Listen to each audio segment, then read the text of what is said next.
नमस्कार, मैं हूं हरीश चावल और आप देख रहे हैं पल पल न्यूज 7-11 न्यूज और अमर मंथन खबर। इस समय हमारे साथ हैं उत्तराखंड की कांग्रेस प्रभारी श्रीमती कुमारी शैलजा और इस समय हरियाणा कांग्रेस यात्रा लेकर निकली हुई है। आज छठा दिन है, हिसार से यात्रा शुरू हुई थी और नीलोखड़ी और तरावड़ी के बीच में। सबसे पहले शैलजा जी, सवाल ये है मेरा आपसे कि इस कांग्रेस संदेश यात्रा का उद्देश्य क्या है?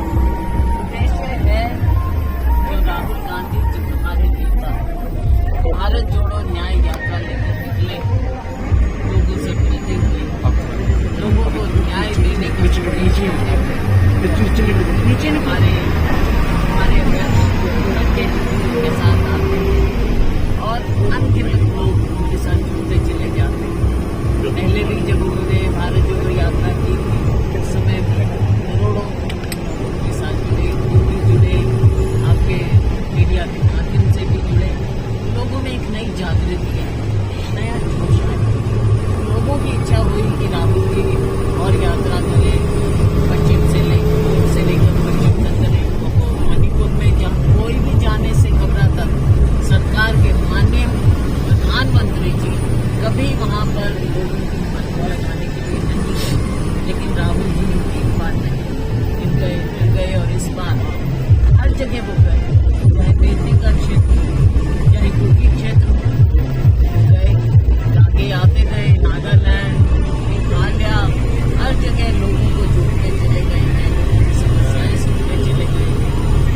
घाटी में आए देशों के ऊपर इस तरह के लाठीचार्ज किया हमारे लोगों को, लेकिन वो ना दबते हैं, ना झुकते हैं।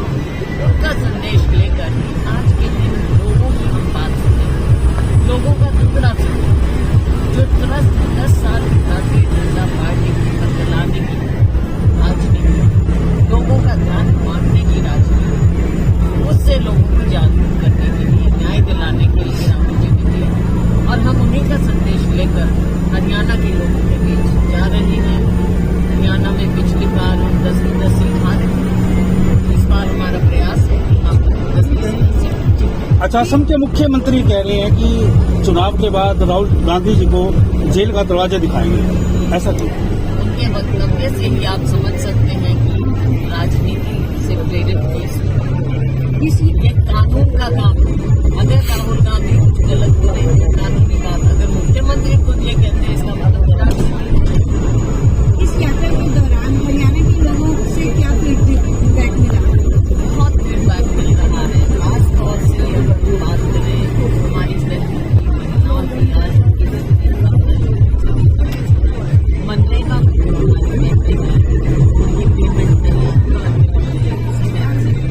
और जो हमारी जो गरीब बहनें हैं उनको सब मजाक कर रहे हैं, कहते हैं जी 500 रुपया भी कभी कभार पेंशन के नाम पर परिवार में जान उठा कर रख दिया है और काम कोई हो नहीं रहा। कभी किसी चीज में उठा देते हैं, कभी किसी चीज। युवाओं से अगर आप वापस देखेंगे तो आपको पता चल जाए कोई रोजगार के साधन ही नहीं नजर आ रहे। और ये जहाँ हम हैं, लोग बैठे हैं, यहाँ पर तो गाँव के गाँव बनाए हैं। अच्छा, हरियाणा में अभी हाईकमान ने एक संदेश दिया कि किसी को फ्री हैंड नहीं देंगे। ऐसे में अभी ये भी आपने कांग्रेस यात्रा निकाली है, इसका मकसद क्या है? ये कांग्रेस में जो सत्ता है, विपक्ष है एक तरह से आपका, उसका सुपड़ा साफ करना है या आपके खिलाफ जो विपक्ष खड़ा है उसको भी साफ करना है? तो बात ये है कि कांग्रेस एक बहुत बड़ी पार्टी है और समंदर है, इसमें बहुत लोगों की, सब लोगों की जगह हो गई और सबका अपना अपना प्रभाव होता है, अपना क्षेत्र होता है। तो सबको साथ लेकर चलना चाहिए और सब साथ मिलकर चलेंगे तभी हम ये लड़ाई भारतीय जनता पार्टी से लड़ पाएंगे। भाजपा प्राण प्रतिष्ठा समारोह को लेकर कांग्रेस के नाम पर मना करने पर एक बहुत बड़ा मुद्दा बना रही है, चुनावी मुद्दा। बात नहीं है चुनावी बात है, राजनीतिकरण उन्होंने किया और राम के नाम पर, मंदिर के नाम पर। आप ये देख लीजिए शंकराचार्य को भी तो इसमें आपत्ति वो देखिए। इसका मतलब आप मानती हैं कि भाजपा जो है धर्म के नाम को लेकर राजनीति कर रही है? भाजपा ने हमेशा, चाहे धर्म के नाम की राजनीति, चाहे जाति के नाम पर, हमेशा सकारात्मक बात ना करके नकारात्मक बातें करते हैं और सही मुद्दों से ध्यान बांटते हैं। जैसा मैंने कहा, आज के दिन बेरोजगारी बहुत बड़ी समस्या है, महंगाई बहुत बड़ी समस्या है, लोकतंत्र का जिस तरह से हनन हो रहा है, तो इन सब बातों से ध्यान बांटते हैं, दूसरे मुद्दों तक ले जाते हैं। हरियाणा का सीएम सिटी 116 से 184 नंबर पे आ गया स्वच्छता के मामले में, क्या मानते हैं, फेलियर है? ये पूरा फेलियर है। हमारे समय में हमने कार्य शुरू किए थे, अब ये कभी स्मार्ट सिटी के नाम पर, कभी किसी चीज के नाम पर कहते हैं। अगर मुख्यमंत्री का अपना शहर आप देखेंगे तो आप कचरे के ढेर होते हैं। आपको लगता नहीं है कि आप पहले एक होता था कि शहर में बेहतर जिंदगी है, आज के दिन वहाँ पर बदतर जिंदगी नजर आ रही है, और उसकी मिसाल आप करनाल में सिटी के देख सकते हैं। ये प्रदेश के मुख्यमंत्री मनोहर लाल भ्रष्टाचार मुक्त और पारदर्शी प्रशासन की बातें करते हैं, आपको क्या लगता है? कौन सी पारदर्शिता? आप देख लीजिए कि नौकरियां किस तरह से, नौकरियों में कौन सी पारदर्शिता है, ना निकालते हैं, और जिस तरह से मिलती हैं जिस तरह से खारिज कर दी जाती हैं। और पारदर्शिता का तो ये आलम है कि बड़े से बड़े घोटाले होते हैं और उन पर इंक्वायरियां बैठती हैं। और आज तक आप बताइए, इतने घोटाले, चाहे शराब घोटाला, चाहे रजिस्ट्री घोटाला, चाहे परीक्षा घोटाला, नौकरी घोटाला, मतलब क्या क्या घोटाला आपको बताएं, कोई भी अंजाम मिला, कोई भी पता चला? मैं सिर्फ ये सवाल पूछ लूंगा, अगर मुख्यमंत्री को आप कोई विकास के मामले को नंबर देना चाहें तो क्या नंबर आपके पास है? आज के दिन स्केल बचा ही नहीं है, स्केल ही टूट चुका है। सिर्फ आखिरी सवाल, अभी आपने हाल ही में बताया कि मेरी इच्छा है कि विधानसभा में चुनाव लड़ूंगा, तो क्या नीलोखड़ी से लड़ेंगे?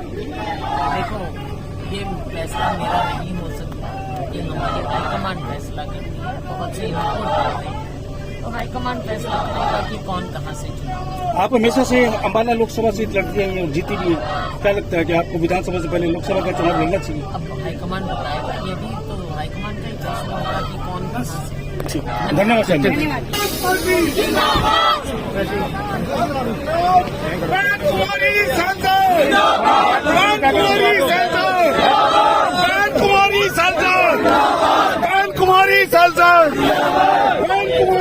जो मुख्य है कुमारी शैलजा जी, जो उत्तराखंड के प्रभारी भी है, राज्य प्रभारी भी है, उन्होंने एक चीज तो साफ करती है कि वह विधानसभा का चुनाव हो या लोकसभा का चुनाव, वह हाईकमान की इच्छा से लड़ेगी। लेकिन हाल ही में उन्होंने इच्छा जताई थी कि वो विधानसभा का चुनाव जो है लड़ना चाहेंगे, लेकिन जब हमने सवाल किया वो अम्बाला से लोकसभा का चुनाव लड़ेगी, उन्होंने समझ लिया कि हाईकमान को देगा, वह उस पर अमल करेगी।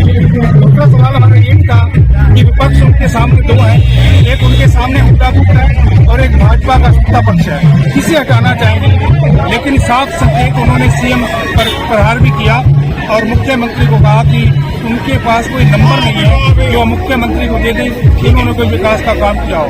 लेकिन फिलहाल वो हुड्डा पुत्र के मामले में थोड़ा चुप रही, लेकिन उन्होंने थोड़े से इशारे में जरूर कहा कि इतना बड़ा परिवार है, कहीं ना कहीं जो है सबको जिम्मेवारी मिली है। लेकिन लगता है या तो कांग्रेस इस बार दो दिशा में काम कर रही है, कांग्रेस हाईकमान नहीं चाहता कि इस बार अकेले जो है बागडोर जो है प्रचार की, कांग्रेस प्रचार की बागडोर जो है अकेले भूपेंद्र सिंह हुड्डा को संभाल रहे, इसलिए कुमारी शैलजा को भी पीछे से कहीं ना कहीं से संकेत जरूर मिले हैं कि आप इस प्रदेश यात्रा निकलिए।